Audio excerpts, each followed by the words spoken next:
د پاکستان سیند صوبې چارواکي وایي سږکال له نورو سیمو څخه په زیات شمیر کې مارغان نامدارو علاقو ته ورغلي او زیات وخت یې تیر کړی.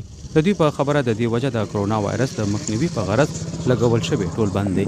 ځینې مارغان هر کال په دې موسم کې له سایبیریا تر هند پورې سفر کوي او د پاکستان په سیند صوبه کې په نامدارو سیمو کې څه وخت لپاره پړاو کوي. Another thing I have observed, the birds have stayed longer this year, maybe due to the meager disturbance by humans due to the lockdown everywhere. د سیند ځنګلي حیات او محکمې د سروې تر مخه 2019 کال کې 2,48,000 زیات مرغان له نړۍ مختلفو سیمو دې ځایونو ته ورغلي ول، خو سږکال دا شمیره 1,41,000 زیاته وه.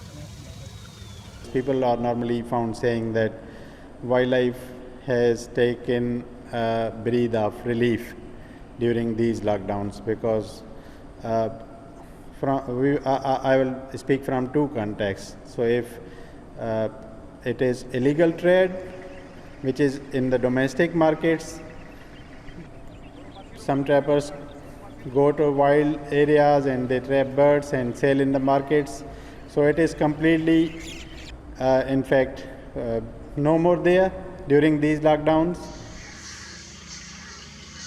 د پاکستان په سیند صوبه کې د ځنګلي حیاتو لپاره 33 ځانګړي ځایونه او یو لوی نیشنل پارک دی. په دې کې تر 300 پورې د مارغانو بېلابېل نسلونه موجود دي.